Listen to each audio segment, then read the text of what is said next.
오늘 말씀은 사사기 말씀입니다. 사사기 1장 1절부터 10절까지 말씀 함께 보도록 하겠습니다.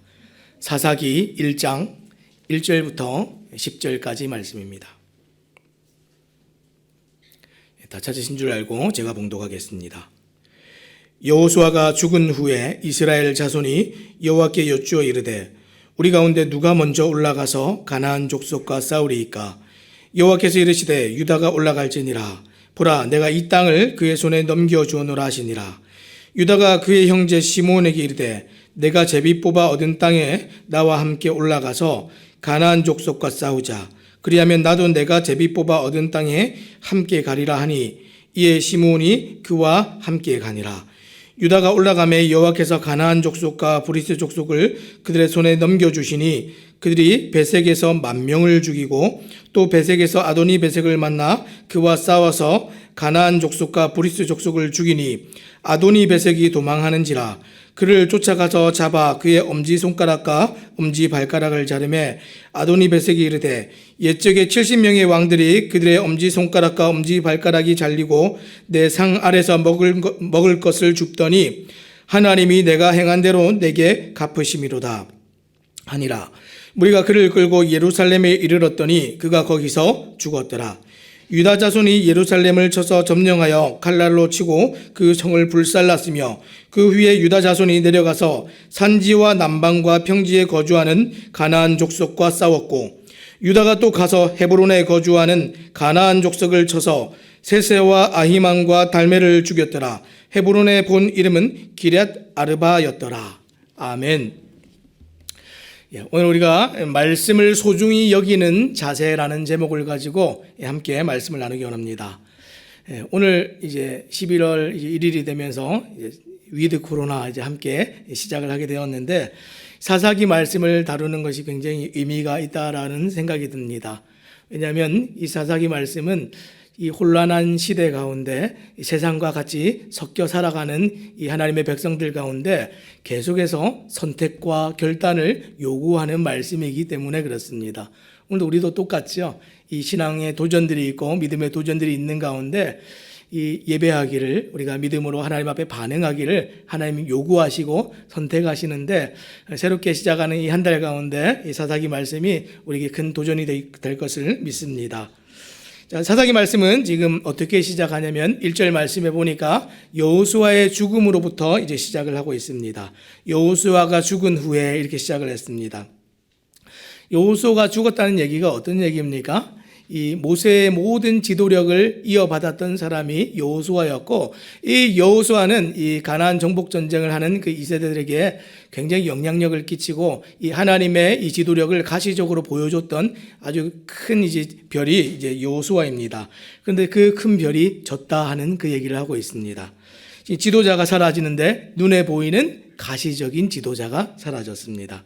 지금 어떻게 됩니까? 이 이스라엘의 그 출애굽 이후의 영적인 행보들을 보면 계속해서 하나님께서 단순한 것에서부터 복잡한 것으로 아주 초보적인 신앙에서 점점점 단계적으로 자라가는 신앙으로 이들을 이끌어 가십니다. 처음에는 정말 오합지졸이었죠. 그들이 이 하나님을 경험하고 이해하고 배워가면서 신앙이 자랍니다. 그래서 이제 좀 처음 1세대들은 가나안 정복에 실패했죠. 들어가서 무서워서 도망 나왔습니다. 근데 이 광야를 뺑뺑 돌고 나서 다시 돌아갔을 때 어떻게 했습니까? 이 여호수아와 함께 힘차게 이 가나안을 정복하고 이 분배된 땅에 들어가는 귀한 일들이 있었습니다. 그런데 이 여호수아가 죽었습니다. 사람들이 정말 혼란스러웠겠죠. 근데 하나님께서는 지금 이스라엘 백성들을 조금 더 성숙된 신앙으로 이끌기를 원하셨습니다. 그것이 무엇입니까? 그전에는 이제 눈에 보이는 가시적인 지도자가 있었다면 눈에 보이지 않지만 사실은 그 지도자를 통해서 하나님께서 일하셨다는 것을 이제 알고 인정하고 눈에 보이지 않아도 하나님을 온전히 바르게 알고 섬기는 그 일이 이들에게 가능하여지기를 하나님께서 원하셨던 것이죠. 자, 그동안 광야와 가나안 전쟁에서 지금 배워야 됐던 것이 무엇입니까? 그들은 눈앞에 보이는 도움이 아니라 하나님을 배워야 됐습니다. 하나님이 어떤 분이신지, 하나님이 우리에게 무엇을 행하시는지, 하나님께서 어느 정도로 능력이 있으신 하나님이신지 다 알았어야 됐습니다. 무엇을 만나도 하나님을 선택하는 신앙을 그들이 배워야 됐던 것이죠. 그런데 지금 이 사사기 전체가 다 지나고 끝에 마지막이 어떻게 끝납니까? 사사기의 맨 마지막 장인, 맨 마지막 이 절 21장 25절에 보니까 이렇게 되어 있습니다. 그때에 이스라엘에 왕이 없으므로 사람이 각기 자기의 소견에 옳은 대로 행하였더라. 이게 사사기의 가장 핵심적인 구절입니다. 이들은 하나님을 배워야 됐었는데 배우지 못했습니다. 그래서 사실은 어떻게 보면 이 사사기의 말씀은 실패한 역사이죠. 계속해서 사람들의 실패를 보여주고 죄됨을 보여주고 이 사람들에게 소망 없음을 보여주는 이유가 무엇입니까? 그들에게 하나님이 필요하다는 사실을 모든 사람들에게 반증하시기 위해서 하나님께서 이것을 성경에 기록하여 남겨두셨습니다. 자, 가나안은 어떤 곳입니까? 가나안은 하나님의 백성이 다른 나라 사람들과 뒤섞여서 살아가던 곳이 가나안이었습니다. 보이지 않는 하나님을 주로 볼지 아니면 그 시대의 영과 경향을 따를지 매일 선택해야 되는 시대가 사사시대였습니다. 눈앞에 보이는 현실 앞에서 계속해서 눈에 보이지 않지만 믿음을 선택하고 신앙을 선택하고 이것을 계속적으로 해가야 되는 것이 사사시대입니다. 그래서 이 사사기는 자기의 소견에 옳은 대로 행하면서 하나님을 알고 사랑하고 순종하는 데서 지금 끊임없이 사람들이 돌아섰던 실패했던 이야기입니다. 이 사사기 뒤로 갈수록 어떻게 됩니까? 처음에는 그래도 좀 영웅들이 나오는 것 같았는데 그 영웅들조차도 사사기 뒤에 가면 자꾸만 실패를 하는데 흠이 나타나는데 뒤로 갈수록 더 큰 실패를 하게 됩니다. 왜 이런 게 지금 성경에 있습니까? 이게 복음입니다. 성경은 다른 종교와 다른 미담집이 아니죠. 그래서 이 도덕적인 모범을 따르도록 이 성경이 기록을 해서 열심히 우리가 살아야 된다 이런 거 기록하는 책이 아닙니다. 하나님은 사람의 의와 사람의 노력과 사람의 열심을 받기 위해서 요구하시는 것이 아니라 너희들에겐 소망이 없기 때문에 나 하나님이 필요하다는 사실을 인정하고 결단하고 선택하고 그 믿음을 따라서 행동하라. 이 순종을 요구하시는 것이죠. 이것이 복음입니다. 그래서 우리의 죄와 허물과 실패는 하나님이 필요하다는 그 사실을 설득하고 있지요. 이것이 지금 우리가 보고 있는 사사기에 놓치지 말아야 될 핵심적인 메시지입니다. 자, 그래서 오늘 말씀을 볼 때에 오늘 우리 속에는 뭐가 있는가 좀 함께 좀 살펴보기를 원합니다.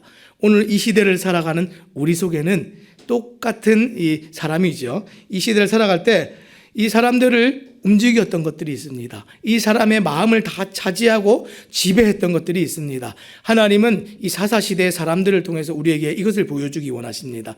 이 우리의 마음을 채우고 우리를 움직이게 하고 지배하는 것이 무엇인가. 오늘 말씀을 통해서 이것을 좀 돌아보기 원합니다. 사실은 오늘 이 시대 가운데 신앙이 다 무너지고 이 예배가 무너지고 하는 이유는 무엇입니까? 하나님의 말씀을 소중하게 여기는 태도와 자세가 없기 때문에 그렇습니다. 지금 사사시대도 마찬가지였습니다. 하나님의 말씀을 소중히 여긴다는 것이 무엇입니까? 그 말씀을 허락하시고 주신 하나님을 소중히 여기는 마음입니다. 오늘 우리 가운데 하나님께서 말씀하신 대로 행동하지 못하거나 하나님께서 말씀하신 그 말씀을 마음에 새기고 기억하지 못하고 살아가고 있다면 우리는 하나님을 소중하게 여기지 않는 것이고 하나님의 말씀을 소중하게 여기지 않는 것입니다. 그래서 오늘 우리가 이 하나님의 말씀을 소중하게 여기는 태도 두 가지를 살펴볼 텐데 첫 번째는 그 하나님의 말씀을 따라서 행동하는 것이고 두 번째는 그 하나님의 말씀을 가슴 깊이 우리가 새겨서 기억하는 것입니다. 이 두 가지를 함께 살펴볼 텐데 먼저는 어떻게 행동했는가 함께 살펴보겠습니다.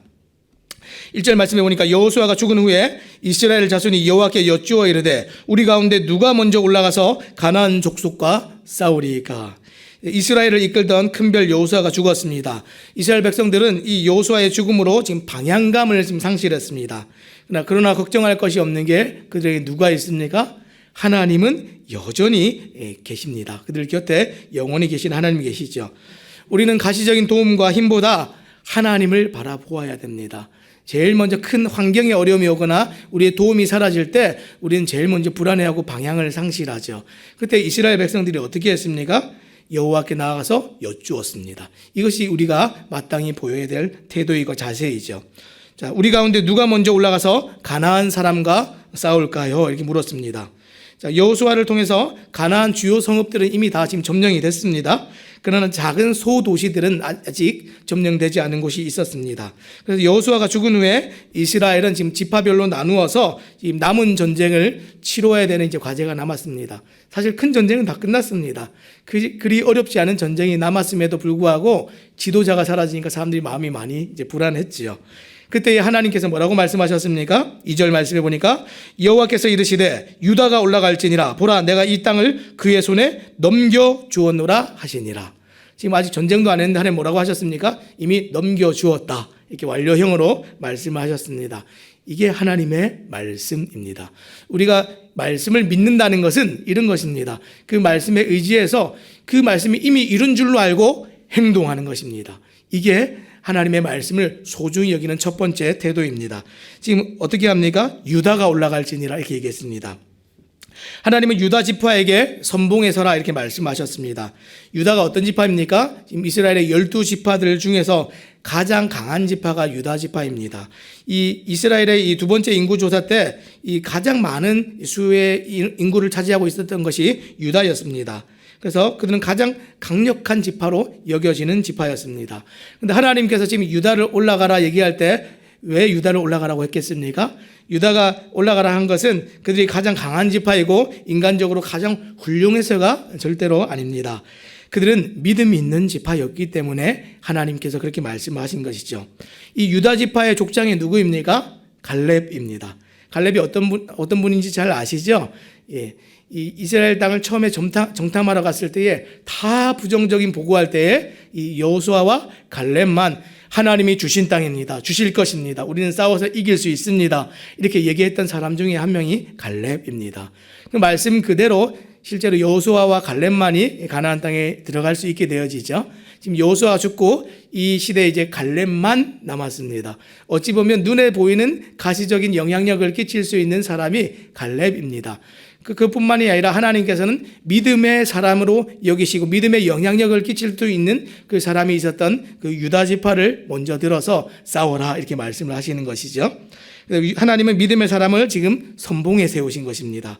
그리고 그 말씀을 마음에 두고 사는 사람이 어떻게 했습니까? 말씀을 따라 행동하게 됩니다. 성경은 이것을 뭐라고 얘기합니까? 순종 이렇게 얘기했습니다. 말씀을 허투루 듣지 않고 그것이 진실로 알고 하나님 말씀이 정말 말씀 그대로 이룰 줄 알고 아직 이루어지지 않았지만 행동하는 사람, 이게 지금 순종이고 이런 행동을 보였던 것이 갈렙이고 갈렙이 이끄는 유다 지파였습니다.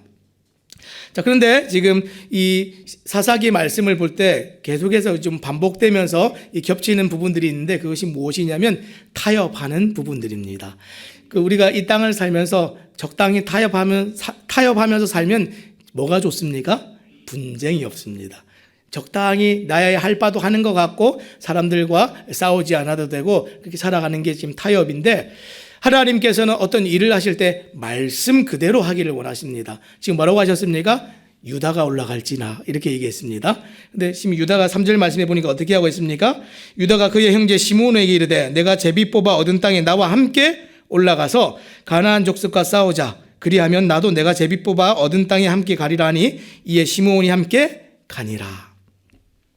유다가 올라가라고 그랬는데 지금 시몬을 함께 가자고 얘기했습니다. 물론 함께 가면 더 좋지 않겠습니까?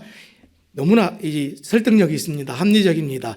그리고 이 시몬은 어떤 지파냐면 이 레아의 소생 중에 유다와 시몬이 같은 출생입니다. 같은 아들들입니다. 어떻게 보면 이 혈육 관계이죠. 혈육 관계에 있는 시몬 지파였고 또 이 시몬의 땅이 어떻게 되어 있냐면 땅 분배를 할 때 보면 유다가 가운데 동그라미가 이렇게 있으면 그 정중앙에 시몬의 땅이 이렇게 딱 있습니다.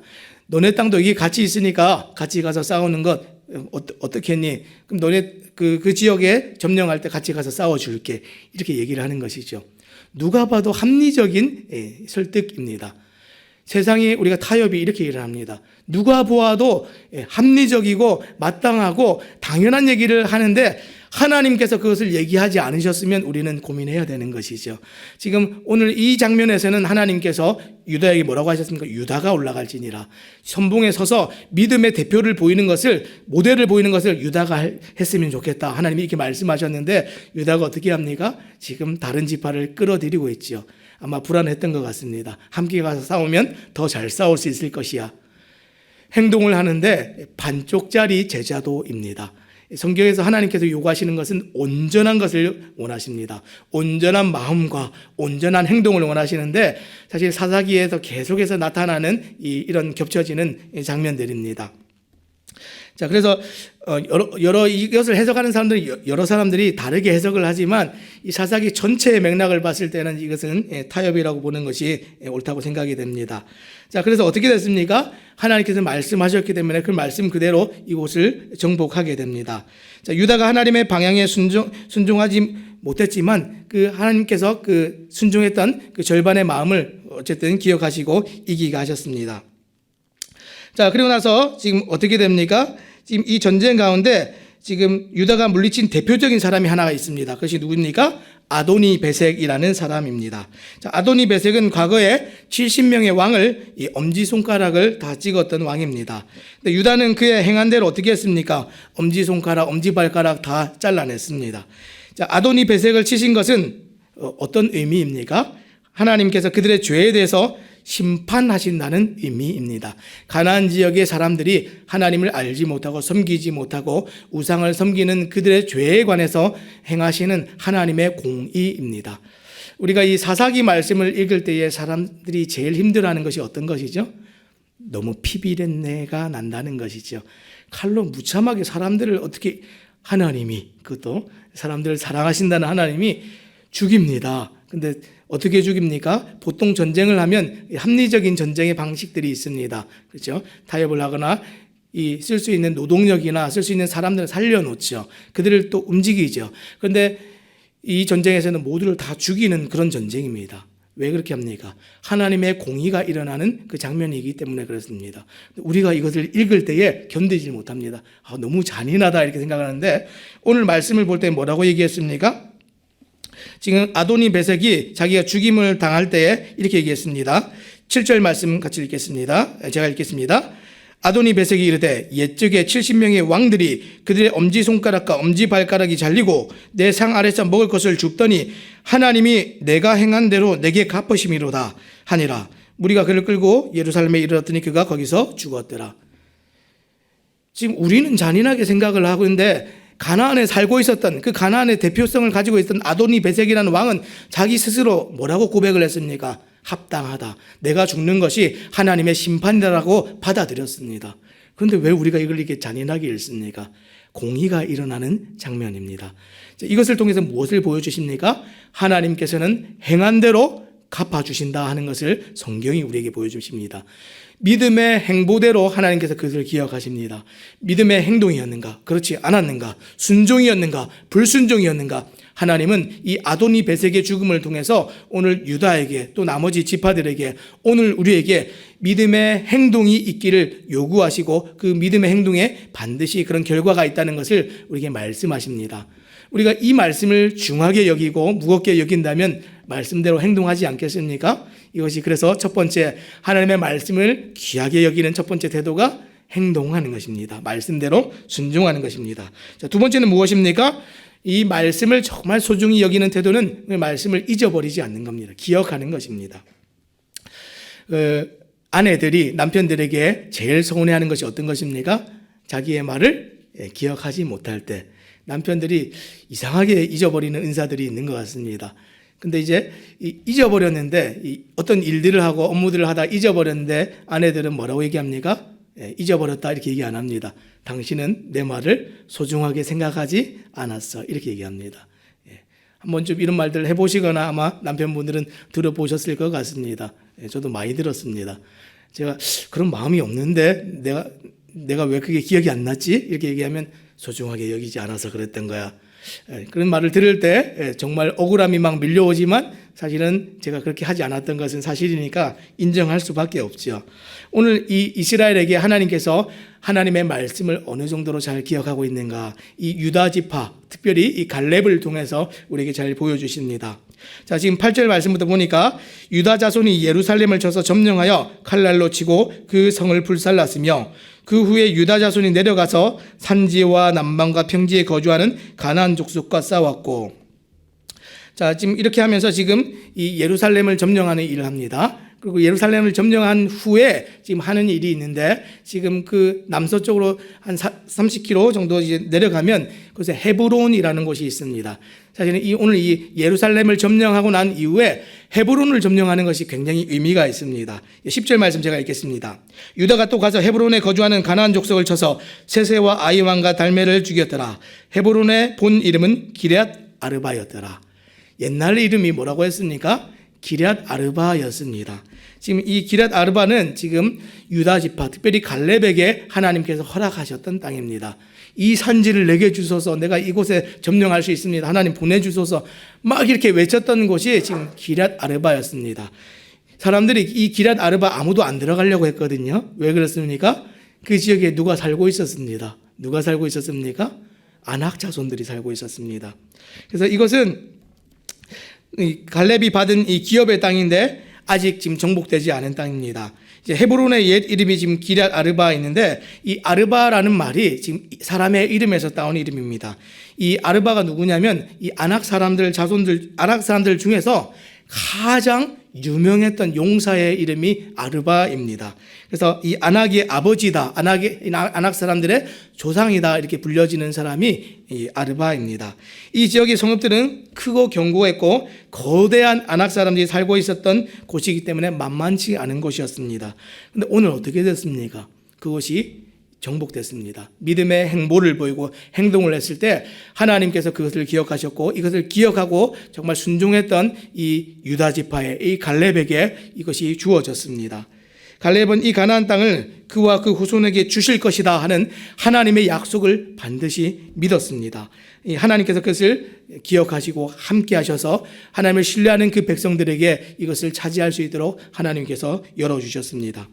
하나님의 말씀을 기억하고 마음에 새길 때 하나님께서 어떻게 하십니까? 그 믿음을 따라서 하나님께서 일하십니다. 오늘 우리에도 마찬가지죠.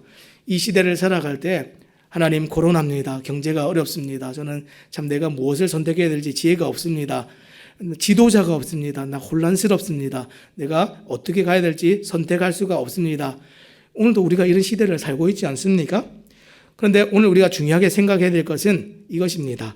나를 지금 움직이는 것이 무엇인가? 내 마음을 다 차지하고 지배하는 것이 무엇인가? 우리가 이것을 생각해야 됩니다. 나를 지배하는 것이 신입니다. 이 사사기가 보여주는 것은 우리를 지배하는 신이 무엇인가, 우리를 움직여가는 것이 무엇인가, 그것을 보여줍니다. 이 시대를 지배하는 신이 무엇입니까? 우리의 마음을 가득 채우고 있는 것이 어떤 것입니까? 우리가 정말 마음을 가득 채우는 것이 사랑하는 것이라 그러는데, 우리가 정말 사랑하는 것이 어떤 것입니까? 이 시대의 신은 돈입니다. 돈. 그렇죠. 마음을 가득 채우고, 돈을 얻을 수 있다면 사람들이 움직입니다. 돈을 준다고 하면 사람들이 움직입니다. 돈을 잃는다고 하면 사람들이 그것을 안 하려고 듭니다. 이 믿음과 의미 있는 일들과 하나님께서 요구하시는 신앙은 사람들이 온데간데 없고 돈이 다 신이 되어 있는 시대입니다. 사랑하는 여러분, 오늘 나를 움직이는 것은 어떤 것입니까? 오늘 나의 마음을 가득 채우고 내가 정말 사랑하는 것들은 어떤 것입니까? 성경에 이 물질이 있는 것에 마음이 있다, 이렇게 얘기했는데, 어떤 면에서 이것은 물질 사용에 관해서 얘기하는 면일 수도 있지만, 본질적으로 하나님께서 원하시는 것이 어떤 것입니까? 그 마음에 돈이 아니라 하나님으로 가득 채워지기를, 그 마음을 다 내어놓아라, 그 마음 전부를 받기 원하신다 하는 것이 하나님의 마음입니다. 우리가 정말 두 번째로 기억해야 되는 것은, 이 돈이 우리를 움직이게 하는 것만큼 이 돈이 우리의 마음속에 깊이 박혀서 기억되면 우리는 하나님을 잊어버릴 수밖에 없습니다. 우리가 하나님의 말씀이 정말 살아 움직일 때, 하나님의 말씀이 정말 진실이 되어서 우리 세상을 살아가는 큰 진짜 힘이 될 때에 우리는 하나님의 말씀대로 살 수가 있는 것이죠. 이게 성경이 오늘 사사기가 우리에게 얘기하고 싶은 것들입니다. 말씀을 소중히 여기는 태도와 자세에 대해서 오늘 잠깐 살펴보았는데 무엇입니까? 하나님의 말씀대로 움직이는 것, 그리고 하나님의 말씀을 기억하는 것입니다. 오늘 우리가 많은 것들이 세상의 유행과 세상의 관행과 세상의 풍조가 우리를 둘러싸고 있지만 우리가 그들 가운데서 잊지 말아야 될 것은 하나님의 말씀은 그것보다 강하다는 겁니다. 우리 눈앞에 어떤 큰 도움보다 하나님은 더 크신 분이라는 사실입니다. 오늘 이 말씀을 우리가 기억하고 이 말씀을 소중히 여겨서 예배의 자리와 신앙을 회복하는 자리로 더욱 나오시는 또 그런 한 달이 되어지기를 우리 모든 성도님들께 부탁드립니다.